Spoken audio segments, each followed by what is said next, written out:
Hi everyone, soldiering on with my final director's series of the year on Quentin Tarantino. We come now to his 1994 film Pulp Fiction, which didn't get all that much acclaim and didn't do all that well at the box office, but I think proved to be very influential to other filmmakers over the years. Yeah, right. This movie played in one of my local theaters for 6 months. 6 solid months. I think it was finally Casper with Christina Ricci that knocked it out of the theater in April of the following year. It came out in October of '94 and lasted all the way until like March or April of the following year. It was really, really something.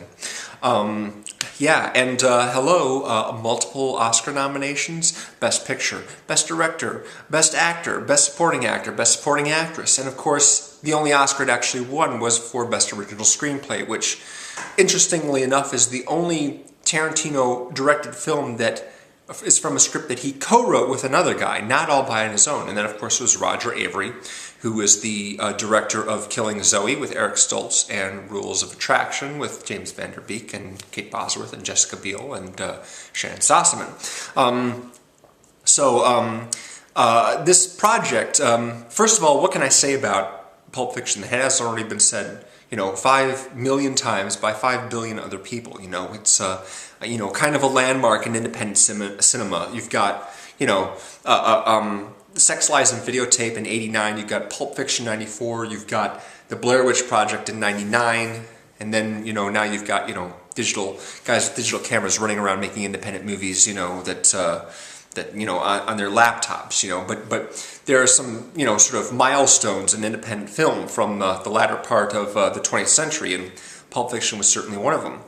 Reservoir Dogs, of course, is something that got a lot of attention amongst other in Hollywood, of course, when it premiered at Sundance and then got its theatrical distribution later on. But of course, it's a cult item that wasn't widely embraced by audiences. It didn't get that big of a theatrical release. Now, of course, a lot more people know about it. A lot more people are fans of it. But Pulp Fiction was the breakthrough, where Quentin suddenly was all over the place and a big sort of popular new voice in the media and what have you, going on talk shows, just sort of like blasting everyone with his personality and his enthusiasm, and the film itself, just very, very well regarded by lots and lots of people. I don't like it as much as Reservoir Dogs, simply because there seems to be more moralizing going on in it, and also it's a lot longer and slower paced. One of the reasons why I like Dogs so much is because it's quick, it's sharp, boom, boom, boom, boom, boom, you're over, it's over like, less than an hour and 45 minutes, and nowadays you're lucky to get a Tarantino movie that's less than 2 hours, 45 minutes, which is what Django Unchained is. But Pulp Fiction, of course, is still an excellent film. Made my top list of the year. I think it was like number 2, right between Forrest Gump and Shawshank Redemption. Those were the big 3 that year. Huge year for movies with those 3. Just everyone loving those movies. Of course, different people hating some of them, depending on who you were. You might have hated some of them, but liked the others. But yeah, obviously, lots and lots of goodwill towards Quentin that got him, highly visible and got him, he had a strong relationship with Harvey Weinstein and Miramax that got him more projects made. And everyone was into him one way or the other. Everyone had something to say about him. The project itself, the film, was something that Tarantino had the idea for long before he made Reservoir Dogs, when he was struggling to become a filmmaker. As he explained in interviews back in '94, he had an idea to make a series of short films which he could then link together into one feature. He could make a short film, take a small amount of time and money and make a short film, and then he would have something to show people, hey, I am a filmmaker, I made this, and then maybe get more money for another couple short movies. But the characters would be shared and the stories would be interlinked, so when he had made 3 or 4 short films, he could then all put them all together into one film, and it would be, a feature.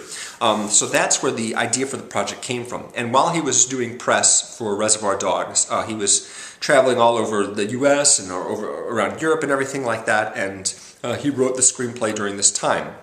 At least he wrote parts of it. Roger Avary, I believe, wrote the Bruce Willis segment. Bruce Willis plays a boxer who is paid by a local gangster in Los Angeles, played by Ving Rhames, to throw a fight. And Bruce Willis decides to first leak information that he's supposed to throw the fight, so the odds go way up for the guy he's fighting, but then purposefully not throw the fight and beat the other guy, meanwhile having friends of his place bets on himself, so he gets a huge payday out of that. But unfortunately, by not throwing the fight, it puts him in a lot of danger with the gangster, who then is very angry and upset with him.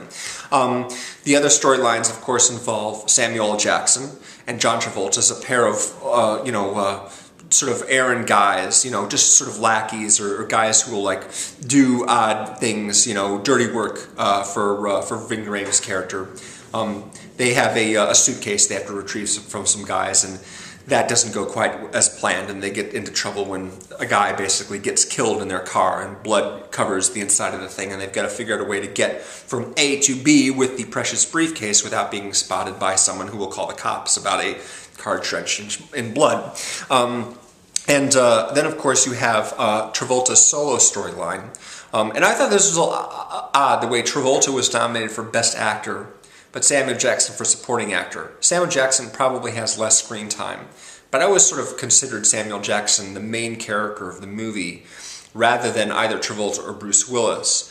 They are the main characters of their own storyline, but I think the one that really dominates the most is Samuel Jackson. Not only because he's played by Samuel L. Jackson, he's got such a strong personality, but he's the guy that sort of closes everything out at the end. He's got the big speech at the end, he's the one that's made the big sort of transition from being like this WTF guy, just whatever, to make money and have fun and maybe kill a few guys, whatever, but then he makes this change during the course of the movie because of what happens to him and vows to walk a different path, as they say.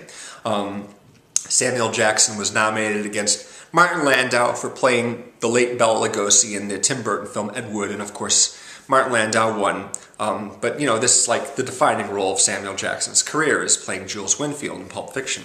Of course, you have Uma Thurman in Travolta's solo storyline.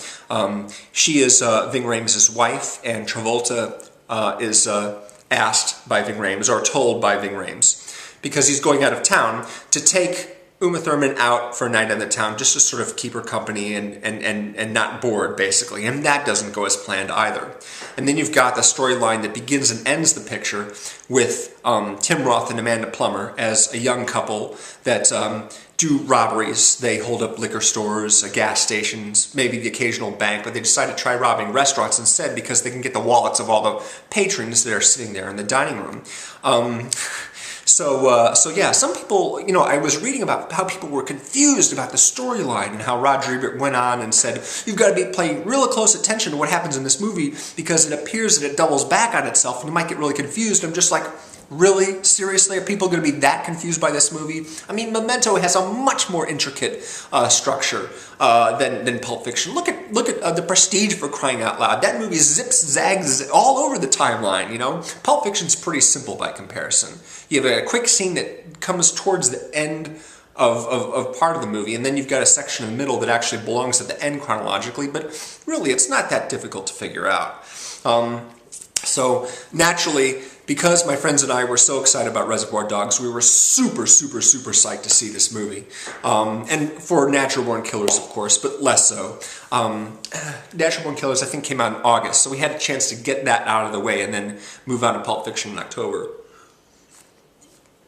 The trouble was, after the film premiered in Cannes, I had the same problem that I had with Inglourious Basterds, which is I read too much about the movie. I read so much about the movie, so excited, read everything I could about it, and watched shows about it, and Roger Ebert went on TV like a couple weeks before it came out, and he says, Gene, I've seen this film twice now. I'm like, you bastard, you've already seen Pulp Fiction twice, it hasn't even come out yet, you suck, Roger Ebert. But I'd read so much about it that the problem was that when I saw the actual movie, not that much was a surprise to me as far as the storylines go. I kind of figured what would happen in each. I kind of, remembered exactly what I'd read about, you know, how things come out. There's the hypodermic needle scene, and then there's, you know, this and that, and I sort of, you know, knew what was happening except for the Bruce Willis segment. That one actually had a couple surprises in it for me. But of course I enjoyed the movie. You know, it's an excellent film. And, you know, again, one of those things where, you know, you just can't stop talking about it with people. You can't stop thinking about it. You can't stop listening to the soundtrack because there are so many cool tunes on it. Yeah, and of course, you know, there's endless numbers of people parodying it afterwards. Even now, probably. But back then, you know, it was like Tarantino made a guest appearance on Margaret Cho's sitcom called All American Girl. I think half the jokes in the movie were Pulp Fiction related, of course, because that's what he was known for. I wanted to include a couple of links to other videos which I think you might find a lot of fun. They're kind of long, but they're really entertaining. The first is Tarantino sat down with a journalist and 4 other directors for sort of a roundtable discussion. The other guys are Ang Lee, who directed Life of Pi, and Gus Van Sant, who directed this new Matt Damon film called Promised Land, I think. And David O. Russell directed Bradley Cooper. What's the new with Bradley Cooper? Come on, think. Not The Fighter, it's the one that's 2 years ago. Silver Linings Playbook, right. And the other guy is Ben Affleck, who of course is the director of Argo, and he's also an actor. So the 5 guys basically all talk about their directorial technique and their career, what have you. And so Quentin kind of shares the stage with those guys, but of course he dominates a lot of the conversation because that's what he does. That video is about an hour long, but the link is below. The other one is Quentin's recent interview with Howard Stern, which is hilarious. He goes on and he chats with Robin Givens and Howard Stern about his career, about Inglourious Basterds, about some of his social life and the women he's been with, and he has a lot of funny stories to tell about that. That goes on for like well over an hour and 50 minutes or something like that. And at the end of it, Howard Stern's like, Quentin, I could talk to you for like 10 hours, you know? And I'm like, yeah, you know, I could listen actually for that long, because Howard's a fun guy to listen to, you know? So that link is also below if you'd like to see those. Set aside about, you know, 2 hours of your day to listen to Quentin Tarantino talk. Then go ahead. Those are fun. So thanks very much for watching this video on Pulp Fiction. And I would like to once again put together a playlist of all my Tarantino videos. I'm going to be covering them all right up until Inglourious Basterds on December 24th. And of course, Django Unchained comes out the next day, and I'll be reviewing that movie as soon as, basically, after I see it. So I'll be talking about that pretty much right away. Probably like on the 27th. I'll put up that video for that. But in the meantime, one video every 2 days on each of Quentin's movies. So you've probably seen a few of his movies. You probably have something to say about them. If so, make a video, make it a response to mine, attach it to mine. I'll put it in the playlist. It'll be there along with all my other ones. So, you know, just like the last time. I want to thank FilmSpeak for continuing to make responses to my David Lynch videos. He's going to be, I think, making a couple other response videos for the couple that he hadn't gotten to yet. I'm done with David Lynch, but he's still working on it. He's going to do Mulholland Drive and Inland Empire, if I heard him right on the last one. So thanks very much, Aaron, for that. I appreciate that. And I have to get to your Edgar Wright series, because I haven't watched any of your Edgar Wright videos yet. So I will do that, promise. Thanks for watching, guys, and I'll see you in a couple days with Jackie Brown. Take it easy.